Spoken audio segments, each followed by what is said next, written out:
Guys, welcome back to Kitchen Shed. So today I'm going to be doing a review and sort of a showcase of the Record Power Maxi 1.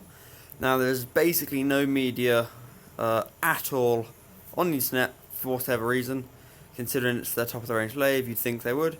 Anyway, I'll run you through everything and you should be able to find some information out. Obviously, here are all the speeds. Obviously it's made by Record Power and it's the heavy duty variable speed with a swivel head. So the thread, if my mouse wants to work, there you go. So the thread is the M33 by 3.5. It has a, I can't remember the number, but I'll put it on screen, how many indexing system. You've got your spindle lock here, and that's also your indexing. Everything's operated by cams, so you've got your tool rest, nice and smooth along the ways. Goes for the same as the tailstock. Nice big advancing, loosen that up a bit. Nice big advancing lever, and obviously true to Record Power and their accuracy. Just wind this out for you and get its focus. There you go. You can see the measurements and they're in inches for whatever reason, but if you're an American and you buy this lathe, you'll understand it a lot more than Brits do, I should imagine. Then obviously you got your lock lever there. So the overall weight of this lathe is 256 kilos. That's quite a lot considering I'm on a wooden floor. But luckily it goes over both trusses. So the motor is 1.5 horsepower. This is the belt tensioning lever, and this is the cam to hold the head in place. Obviously you've got a nice big heavy duty hand wheel, and you've got your control box, so you can move it to two positions here and then those two holes here. If Record Power were going to do anything better, I'd put it on magnets, but that's just my personal preference. I think I'll end up doing that in the end anyway. So to move it, all you have to do, if I use one-handed, is you have to undo this. There we go. So then it just comes off, and all you have to do is line it up, push down. So I can do that with one hand pretty easily. So if we go ahead and move this out of the way, nice and smooth. So if we go ahead and turn it on, so currently it's on its highest belt speed. So it goes from 1 to 10, forward and reverse, stop, and you go. So as soon as we press go, we can do it now. Turns on obviously, and we've got our speed. If I can get that in this shot as well. You probably can't hear that because I'm using a lavalier microphone, but I'll just show you. You should be able to notice the difference. So there's minimum speed on the maximum belt, and then if I whack it up, there you go. And then it also has quite a quick brake. So there you go, I've shut it off and it's instantly stopped. So for the cam operated part, again I could probably do this with one hand. I'm going to try to now actually. So all you have to do is here, there you go, just unscrew this until it sort of doesn't want to go anywhere, until now. Pull it out, if you can find the slot, and do that. Okay, so if my mouse wants to work, now all we do is lift this cam lever up. Depends how tight you got it, there we go. And all you want to do is don't push it here. I suggest just putting your hand on the motor, so you can push around at whatever degrees you want and basically lock it wherever you want. But the it's indexed at 90 degrees, 45 degrees and 180 degrees, so you can also go all the way around, I'm pretty sure. Thought I'd just do it by finger again, I'll explain that in a minute. There you go. So that's it, 180 degrees. Now these holes there, I have got the outboard turning post on order, should be here very, very soon. A review will be coming of that. So you can do some absolutely huge pieces. The head doesn't slide up and down the ways, but really that doesn't bother me personally, that's just my preference. To be honest with you, you don't need to. So the only other time I'd have the head, personally, this angle is for anything big. Apart from that, bowl turning is incredibly enjoyable. If I can just turn it around, and that sort of angle. It's very enjoyable. And you do not need the outboard turning post for that. So I'll show you the indexing now. Sorry if you can see a wire, that's my mic. Right, so obviously the cam's loose. And then what we want to do is put this in. And what will happen is it'll find its spot.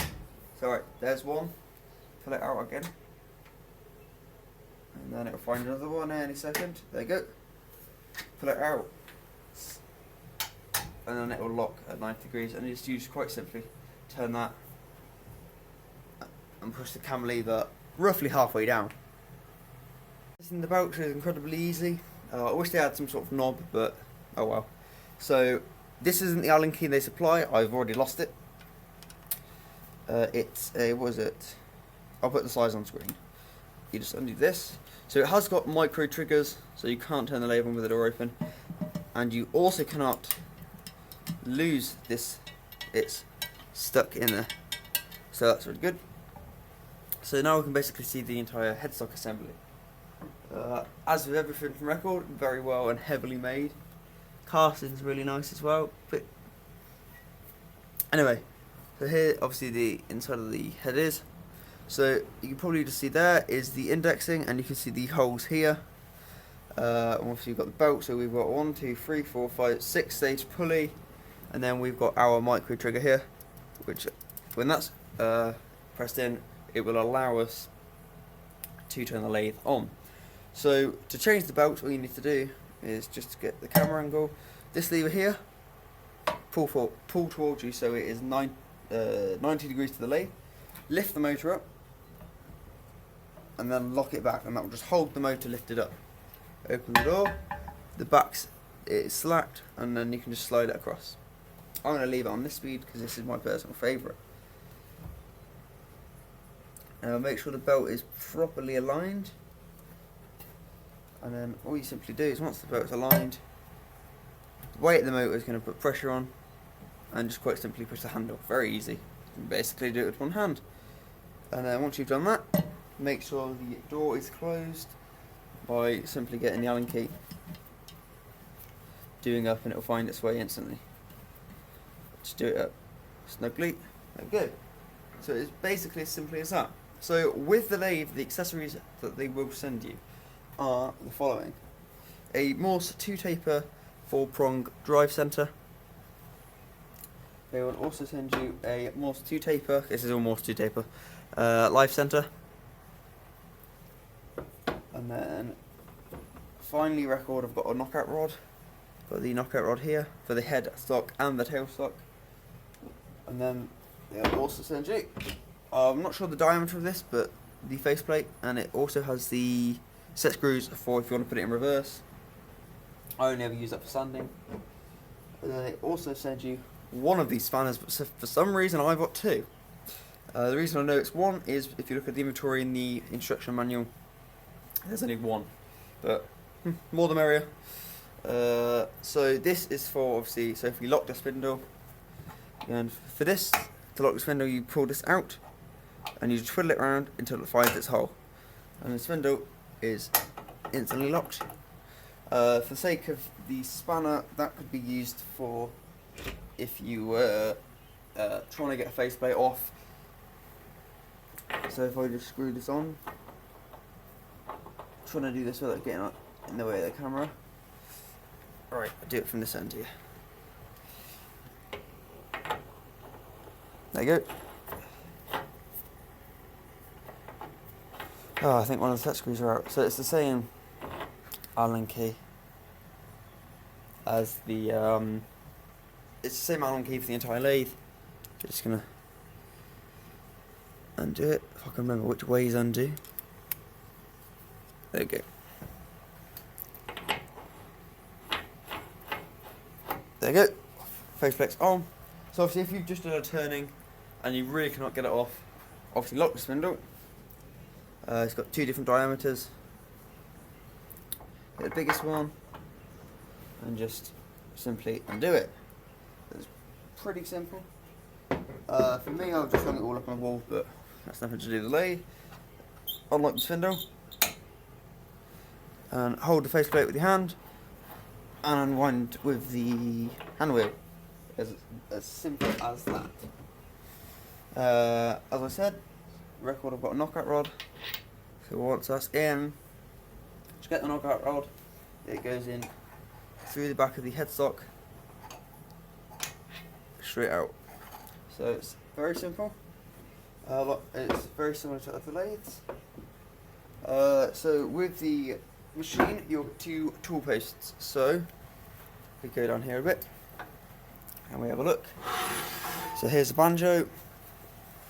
You've got, I'll put the dimensions on screen again because I really can't remember anything today. Yep. Nice big tool rest. So if I just move you back a bit, there you go. Locks very, very firmly. So it's not going absolutely anywhere. Also shipped with the machine is, again, I can't remember the dimensions because it's one of them days. I'm going to try to do this. So along with that big one, they also ship a nice little one. If I can get in there.